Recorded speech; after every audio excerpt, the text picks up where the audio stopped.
नमस्कार मैत्रिणींनो, आज मी कटोरी ब्लाऊजची कटिंग आणि स्टिचिंग दाखवत होते। सर्वात आधी हे फर्स्ट व्हिडिओमध्ये मी कटोरी ब्लाऊजची कटिंग दाखवते आणि सेकंड पार्टमध्ये कटिंग आणि किंवा स्टिचिंग दाखवते। सर्वात आधी मी हे मेजरमेंट माझ्या डायरीवरचे आहेत। एका कस्टमरचं मी ब्लाऊज कट करत आहे, त्यांचं मी घेतलेलं आहे। चेस्ट आपलं 38 साईज आहे। तर मी ह्याच्यामध्ये मराठीमध्येच मी मेजरमेंट वगैरे समजावून वगैरे सांगते। मी मराठीचीच व्यवस्थित आपल्याला समजून येते म्हणून मराठीमध्येच सांगणार आहे। तर शोल्डर 15 इंच आहे, छाती 38 इंच आहे, कमर 33 इंच आहे, पुढचा गळा 6.5 इंच आहे, मागचा गळा 9 इंच आहे, आर्महोल 17 इंच आहे, पूर्ण उंची 14.5 इंच।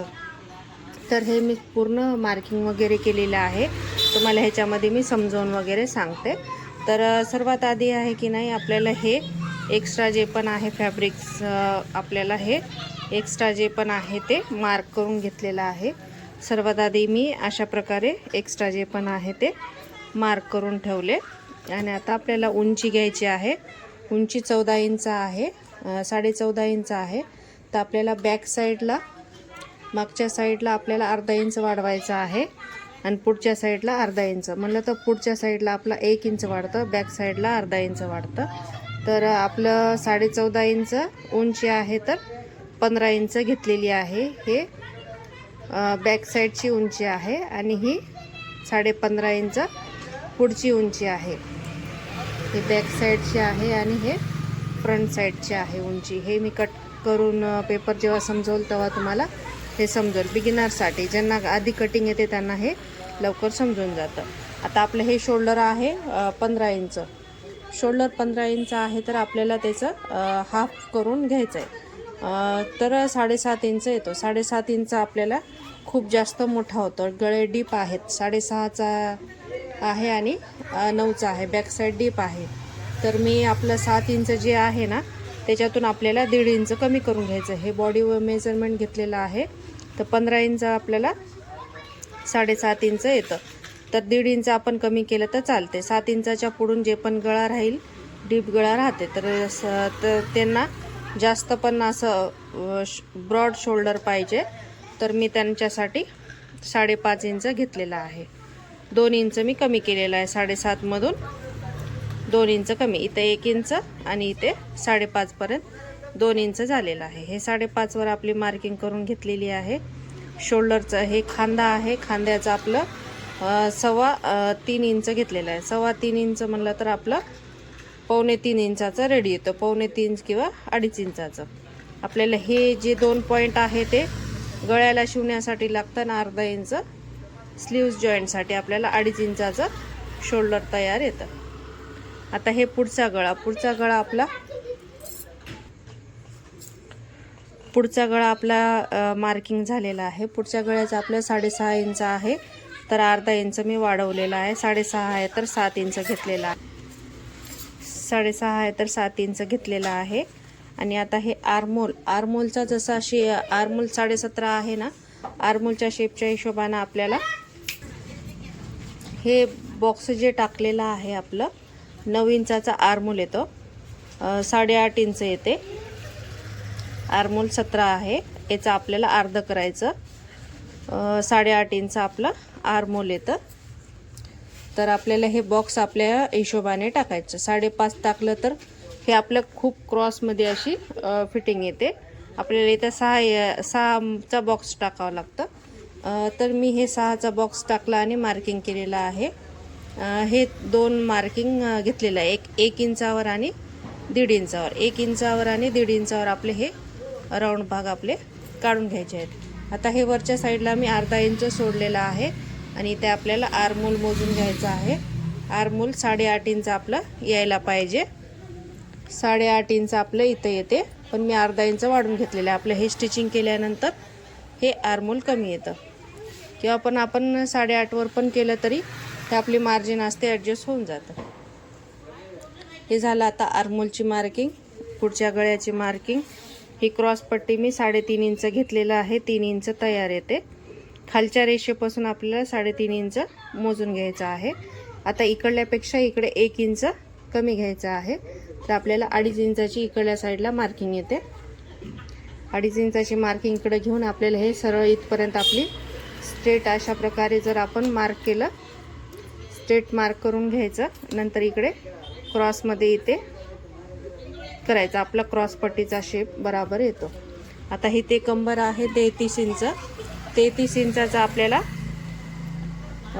8 येते. 32 इंचाला 33 इंचाला आपल्याला 8.2 येते. 8.2 मी घेतलेला आहे. आणि हे बॅक साईडच्या टक्ससाठी घेतलेला आहे.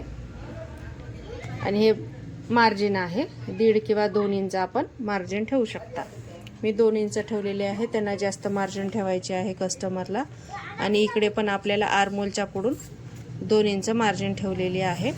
आता आपलं चेस्ट माप आहे 38.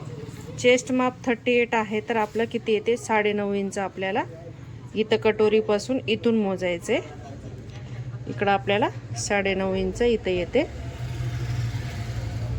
हे झालं आपलं कटोरीचं. हे आता आपण प्लेट्स वगैरे घेऊन सर्व व्यवस्थित येते आता फिटिंग वगैरे. आणि आता हे कटोरी जी काढायची आहे तर ह्याचा आपला अर्धा भाग ये अशी मी कटोरी काढते. 9.5 आहे. 9.5चा अर्धा. आणि परत आपली हे हुकाची वगैरे मार्जिनमध्ये बराबर येऊन जाते ते. तर ह्याच्यामध्ये जर तसं नाही समजलं तर मी आपलं कटोरीचा भाग जेवढा बसेल त्या हिशोबाने आपल्याला टाकायचं. 5, 5.5, 6 आपले चेस्टच्या मापाच्या हिशोबानं टाकायचं. आता त्यांची जास्त हेवी नाही आहेत, माप मोठा आहे. पण चेस्ट असं जाड असल्यामुळे त्यांचं हे चेस्टचं माप कमीच आहे. तर मी त्यांना 5 इंच टाकलेली. 5 आपल्याला रेडी पाहिजे. मी 5.5 इंच टाकलेली आहे. हे 5.5 इंच आणि हे 1 इंच. हे जे बॉक्स घेतलेला आहे ना, हे बॉक्सपासून आपल्याला वरच्या साईडला 1 इंच घ्यायचं आहे. हे 1 इंच आणि हे 5.5 इंच घेऊन आपल्याला हे मार्क करून घ्यायचं आहे. आता इकडे काही जण 2.5-3 इंच मोजतात. आपल्याला मोजलं तरी चालते, नाही मोजलं तरी चालते. आता आपलं हे 3 इंचाचं रेडी आहे. शिवून आपलं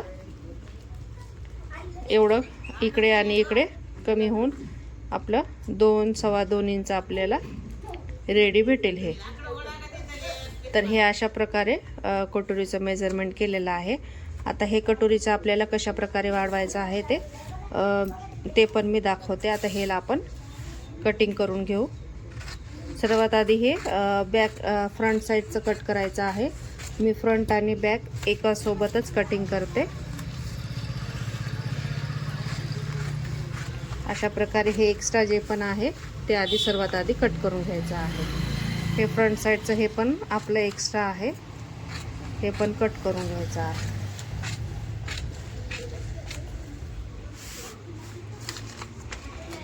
आता हे आर्महोल कट करून घ्यायचं आहे.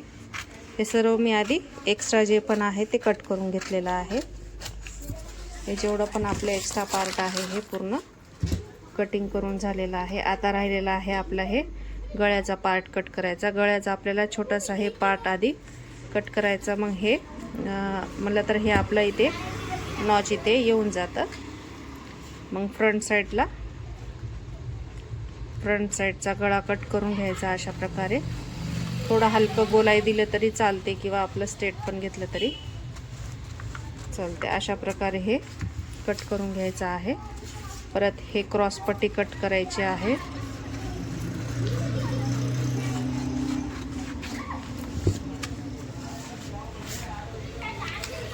हे फ्रंट साईडचा आर्महोल आहे. फ्रंट साईडचा आर्महोल कट करायचा आहे.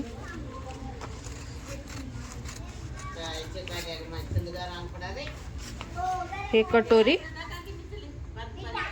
कटोरी कट करायची आहे.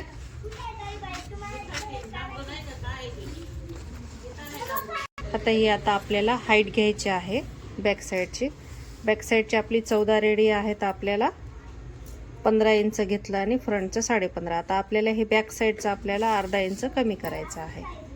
हे बॅक साईडचं आपल्याला हे अर्धा इंच अशा प्रकारे कमी करून घ्यायचं आहे.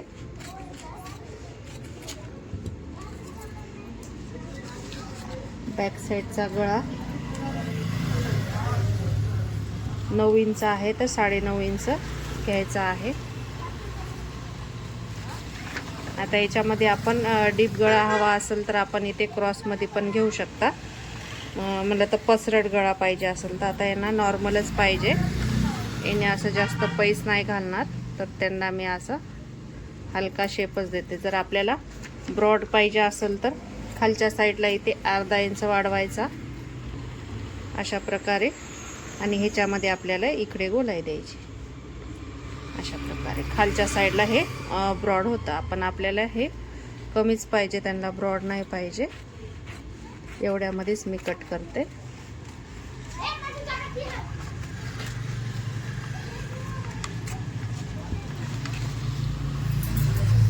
अशा प्रकारे हा कटोरीचा पेपर कटिंग केलेला आहे.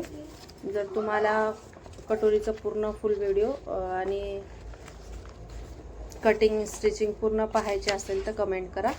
याचा पुढचा पण पार्ट मी टाकते. तर हे कटोरीचं तुम्हाला कसं वाटलं हे कमेंट करा. आता याच्यामध्ये आपल्याला कटोरी वाढवायची आहे आणि हे मी पुढच्या व्हिडिओमध्ये हे कटोरी वाढवायची कपड्यावरच मी डायरेक्ट वाढवते. कपड्यावर वाढवायची आणि परत अस्तर आणि मेन फॅब्रिक कट करायची, स्टिचिंग करायची. हे पुढच्या एक किंवा 2 व्हिडिओमध्ये जसा ॲडजस्ट झाला तसा टाकते. तर व्हिडिओ कसा वाटला कमेंट करा. चला बाय.